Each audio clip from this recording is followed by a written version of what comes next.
If you had been natural your whole life, how do you think you would do as a bodybuilder? Natural, whole, and never touched anything. Because a lot of people are, oh, you only look like that because of what you take. What kind of muscle do you think you'd have? What about cardio? Are you a proponent for doing year-round cardio, or do you just save that for when it comes time to diet down? Like, what is your theories, beliefs on cardio? Yeah, I mean, as I've got older, obviously I've become more proponent to doing it all year round in some capacity. I mean, I'm 30 now, so like obviously mortality is becomes more real the older you get. So, keeping some cardio in, even just for cardiovascular health, is very important to me. And also I found just keeping in, even if it's 20 minutes a day, 25 minutes a day in the off season, 5 days a week kind of thing, from like how my digestion, my appetite, like my energy throughout the day feels has been a lot better.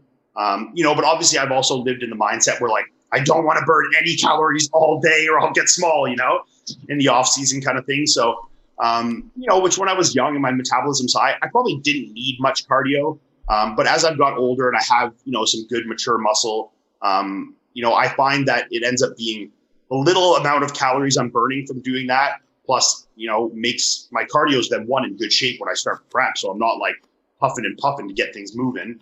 Also from the cardiovascular health standpoint, and also from, my appetite, my digestion, all these things I find stay a lot better in the off season when the food's a little higher, keeping a little bit in. That's great. So basically you're a fan of year-round cardio, just don't overdo it. And one of the reasons is it makes you feel better and you can eat better, digest food better, but also the whole aspect of we don't want to die at 50. And as of late, there's been a lot of people who are dying in the bodybuilding industry. Does that scare you at all? And what are you doing on your part to be proactive, blood work? Like, is there anything in particular you're doing? You're doing the cardio. Is there anything that you're doing in particular to help you stay alive? Yeah. I mean, obviously you'd be very, very naive if it didn't scare you in some capacity as a bodybuilder, especially me. I'm not like a small bodybuilder. I'm a big bodybuilder, so obviously those risks are even more flowing towards my side. I know I don't have any genetic, heart issues running in my family or anything like that, but obviously shit happens. Especially when you're that heavy for long periods of time. I mean, your heart doesn't know a humongous difference between muscle and fat when you're 300 pounds. It's all just taxing, right? So yeah, obviously the cardio is one thing. Supplementation, my, health supplementation regime is obviously very extensive, from different vitamins and stuff I take like that. So, and I work with a company called Revive. So I'm lucky I get a lot of health supplements. So that makes things a lot easier for me.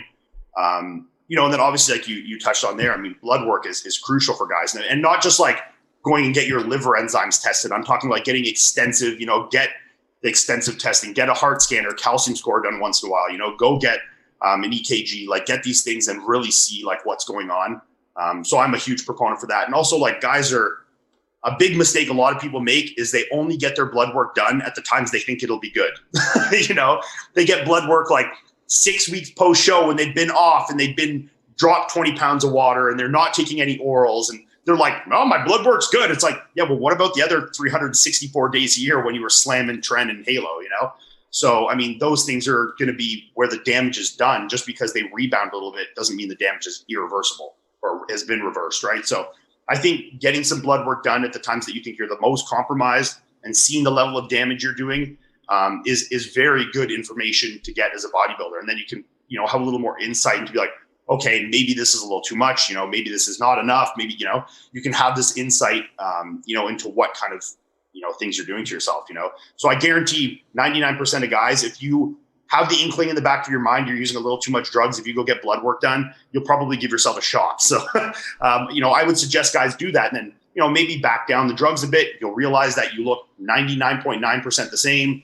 And maybe you'll improve your blood work a little bit. And, guys like Dexter Jackson have proved, in terms of bodybuilding careers, longevity is everything, when it comes to having a fruitful career, staying one, injury free from a physical, perspective, but then two, being healthy from an internal perspective. Like if I get some kind of heart ailment, at 35, well, that's cutting my career maybe 5 to 6 years short or something, or at 32, So, these are years taken away, from my life as well as from my career. So, these are things that I think are extremely important, especially as you get to be a bigger, bodybuilder and you're using performance enhancing drugs, right? I think that's great advice, not to just get tested when you're off or on your low dose, but to get tested at your worst. It's going to be good then. Yeah. So it's like, Absolutely. I mean, I've gone in about a month before a show, like a pro show, got my blood work done, and I'm like, okay, well, this isn't that great. But in my mind, I'm thinking, okay, well, at least this is my worst. So, and then I go back a month after, and the doctor's like, what did you do? I'm like, I went off gear. It's like, it's that simple. So if you go in and you're like, wow, it could be a wake-up call and say, well, geez, I'm just not in, I just don't have the genetics for this, because a lot of people, they can do the same cycle. One person gets horrible results, the other person, no problem. So it's individual. It depends. So please get your blood work. Yeah. I mean, and there's no level of, like, as much as things seem like good at the time, like I guarantee you the older you get, mortality becomes more and more real. And, as you get older, you feel that. And, when you're 15 years deep of a bodybuilding career, let's say, or 20 years deep, you're 40 years old, you've been doing performance enhancing drugs for 20 years, you'll really, really start to think about these things and really wish you had that kind of data of blood work and history to really see what kind of damage you've done to yourself. So, if you're a younger guy, I honestly, if you've never done blood work and you're just starting your bodybuilding career, start now. Get a baseline, go get information, see, okay, where am I now? Like, how bad am I starting? Am I in a good place starting, bad place starting? And then you can work from there, and you can have that information, try and, improve levels or maintain levels as much as you can at their best and at their worst, right? Absolutely. And I can tell you firsthand, I'm 45, so I'm an old guy. I turned pro, I was 35. So I think I was 5 years older than you just to start my pro career. And I remember back in the day, I mean, I could take anything, and I was like, I'm invincible. I can do it. Now that I'm 45, I'm looking back and I'm like, man, I wish I hadn't have done that. But I'm trying to make up for it. I'm doing a lot of cardio, trying to be fit, trying to eat healthy. And I never was big on the whole bulking thing. I never got to 300 pounds, so to speak. So I think that's helped me a lot. And you're saying you don't even go over 15% body fat in your off season. So obviously that's going to help. Imagine if you're, pushing the food 300 plus pounds, it's going to make it even worse. And the yo-yo dieting. So it seems like you're doing everything you can to be as healthy as possible. One thing I'll add to that too is, obviously with that weight going up too, and I think a lot of things guys don't check as well, which will add to the health markers as well, especially guys that are getting really heavy or guys that aren't even getting that heavy. But, with certain drugs you're using, you can get some fluid retention, your blood pressure can get really wacky. So if you're a bodybuilder, absolutely get a monitor to have at your house, check it relatively consistently. That's a great tool to have, and if you could, especially for, kidney and heart damage and stuff like this long term, if you're staying hypertensive for year, 2 years, 5 years, 10 years at a time, that can do some real long-term damage. So, it's such a simple thing. Go on Amazon, buy yourself a fucking, cuff and a monitor, check it, a couple days a week, every day, whatever. It takes 2 seconds, and that'll give you a lot of peace of mind. I can tell you that. And blood pressure, it absolutely, as you're saying, it's one of the easiest things you can get tested, and it's one of the most dangerous. If you have high blood pressure, say 145 over 90, you're already looking at trouble. For me, fortunate, even on my heaviest cycle, never had high blood pressure, just something I was lucky. Even right now, it's about 110 over 70. It's never been an issue for me, but if it is, you got to be careful and watch what you're doing. And speaking of cycles, when you're done a show, you're competing right now, so obviously you're going to take something, but after this is over, do you just come off cold turkey? Do you go on HRT? Do you just blast year round? I've been accused, you're on test and trend year round, Greg. You wouldn't have any muscle. Meanwhile, I'm on 120 milligrams of test a week. People don't believe it, but what is your off-season kind of maintenance phase like? Yeah, so I honestly do both. It really depends where I'm at, where I need to, progression wise. But like after the Olympia last year, we knew I wasn't going to be competing for a while after that until Tampa this year. So we took that opportunity to come off everything. So we came off, let my levels come down, cleaned up really good, did an extensive kind of, I hate using the word, but like a detox, really just let everything get really good. My blood work is always very good. So it wasn't to improve my blood work, but obviously, a season that long is going to have some repercussions. So you want to make sure, especially we want to, make sure we were as fresh and as healthy and, right back to as baseline as we could be starting into the new season. So, I do both. And if it's, we don't have a huge overlap between shows in an off season, then I would go down to an HRT, which for me, I'm usually sitting like right in the good range of like 150 milligrams a week or so, 160 milligrams a week. That'll keep me kind of in a good range. So, I'll either do that or I come straight off, but it really depends where I am and what my goals are at that point of the year, right? And I think a lot of people underestimate the value of HRT and just how powerful it really is. Like, for example, you're an IFBB pro bodybuilder. Let's say you stayed at 160 milligrams a week. Could you even compete in classic? Could you make that weight limit? It's around 210 or so for your height. Like, is it even possible? 4%, could you do it? No, I couldn't get that small. No. So literally on HRT, you'd probably have to do triathlons to get that small. And yet most people could take every drug in the world and not get that big. So it just goes to show just how important genetics really are. I mean, I've done, like I can stay at easily 270 pounds, doing 150 milligrams a week. I mean, like I could stay that all time, even when we went on vacation, and then I came home. So I'd been off for a while, did my off period, and then went on HRT for a bit before we started into the season. I still never went under 265 pounds. And like, there was obviously a time on vacation, I was eating 2 meals a day. I was walking in the sun all day.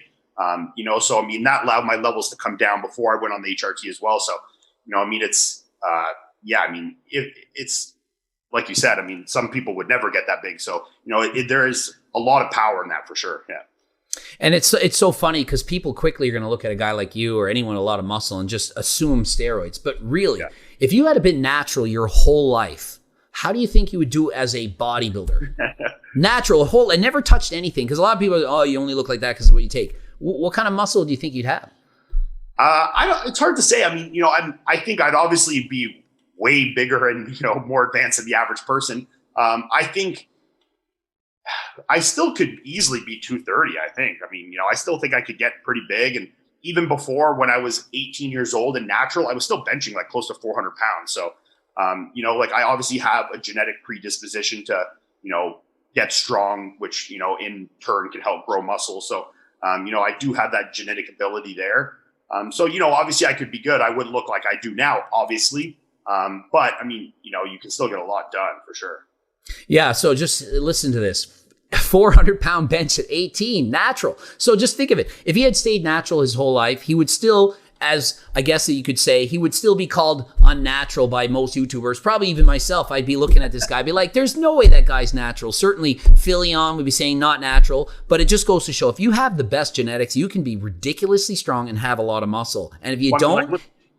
Look at Chris, for example. I mean, when Chris was in high school, he was 100% natural. I mean, till he was 100% natural till he was like competing, and he was 225 pounds at 6'1" in high school with like shredded abs, like huge quads, squatting 500-600 pounds in high school. Like when I met Melissa, Chris was in grade 11. And then by grade 12, I mean, he looked like he was a full-grown teacher adult at his high school, like muscularity wise, he was humongous. He was strong. And like, that's the level of genetics you're talking about for someone like Chris winning the Olympia, I mean, this might even be a bold statement. I think Chris naturally could still be a top 10 Olympia guy.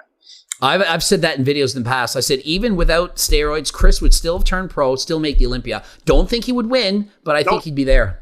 I think he'd be like a 8th to 12th place kind of guy. His affinity to build muscle and, these things and to get lean, even without drugs is in a whole different level than even I can comprehend. So I have absolutely no doubt. I mean, even guys like that Robert Timms guy who just destroyed that Texas show. I know up till 2018, he was completely natural. And he was, making it to the Olympia. I mean, you can obviously see he's enhanced now and he's advanced up more, obviously. But I mean, it goes to show with these level of genetics, these guys are, some people can take all the drugs in the world their entire life and not even look 10% that good, right? And I think the reason people don't want anyone to be natural like that is because, well, they're not. So to find out that somebody else can do it natural, it's just a piss off. It's kind of like when I was natural back in the day and I would compete and I'd win overalls natural and they'd be like, well, you're not natural. I'd be like, yeah, I am. Because it was such a slap in the face to be like, here's this guy, he's natural and he's beating guys on gear. But I can tell you this, as soon as I said, hey, I'm not natural anymore, all of a sudden everyone had respect. It was like, oh, well, you're not natural anymore. Okay, well, I respect you. And I'm like, why? Because I was natural? That you had no respect for that? And I'll be talking to guys and be like, yeah, I'm doing this show. And I'll be like, are you taking anything? No. And I'd be like, really? I'm taking this, this, and this, and this, and this. And they'd be like, oh, well, I am too, and I am too. And so it's funny how so many people are quick to lie about what they're taking. But as soon as they find out you're taking something and you're open about it, everyone opens up. So I noticed this huge difference when I was like, hey, I'm natural. I'm not natural anymore. You know, I'm taking stuff. A lot of people started saying, well, I take this and this and that, and you get respect. And literally, I think if I had been natural my whole life, I wouldn't even have a YouTube career. Like, it made that much difference. Yeah. No, I agree with you 100%. I mean, you know, there's so much like judgment around something sometimes that people don't feel like they can talk about it. But I mean, you know, the more you get the conversations out there, I mean, the more information there is, it's just better for everybody. So, you know, I think that having, you know, conversations like this and channels like yours, or, you know, even I do with Fuad, these guys, I mean, just getting these conversations out there and putting out, you know, good, correct information, you know, I think is good in steering guys away from, you know, the 10 years ago where it was people were only finding, you know, the secret cycles of an IFBB bodybuilder on like some forum, and it was some guy taking 600 IUs of GH and insulin every meal. And it's like, not the reality of 99%. These guys are just fucking freaks, you know? And I mean, look, I know there's guys that I compete with that take insane amounts of stuff, but I can tell you that the vast majority are just fucking better. You know, they're just better trained. They train harder. They're more consistent, and they're just genetic anomalies. And I mean, you know, I think people, like you said, people have a hard time realizing that because they just don't have it in a lot of capacities. You know, from a genetic standpoint, or the, you know, wherewithal to train that hard or be that consistent for long periods of time. You know, so it can be a very hard thing to accept, right? And I find it interesting, back in the day, you know, IFBB pro bodybuilders basically had to lie. You can't admit what you're doing. They're worried about being like blacklisted or whatever. Do you worry at all about that? Like that because you're open about things, that you talk about it maybe on YouTube and so on, that you're somehow going to score you lower? Like, is it a faux pas, so to speak, or is it kind of like you can do it now? No, I think you can do it now. And I mean, I think there's a way to do it, and I think there's a way not to do it. I mean, if I came out and was, you know, I think putting bodybuilding in a bad light, you know, and saying that, you know, like you know, you need to do 5 grams of tren to be a good bodybuilder, and, you know, promoting really unhealthy habits that aren't a reality. I don't think I'd be marked down from it, but I think it would definitely be frowned upon. But I think now, you know, people like honesty. You know, people want openness. They want honesty. You know, and I think, you know, just like yourself, a lot of my, you know, popularity has been built around like no bullshit honesty, you know, and then people come to guys like me or guys like you to get reality, you know, reality checks, really, you know, they want to hear exactly what it is. And they don't want bullshit. They want real life, you know, and I think that's one thing, you know, the sponsors I work with or the judges that, you know, judge me, I think, you know, if they follow me on Instagram, they see this and they respect it. They don't look at it like this guy's talking about drugs. They look, it's like, this guy's being honest. He's not doing anything stupid. He's trying to give out good information to the best of his ability. You know, and he's not feeding people crap. And I think people learn to respect that. And I think people sniff out bullshit from a mile away these days. You know, and I think being honest is the absolute best way to go about it.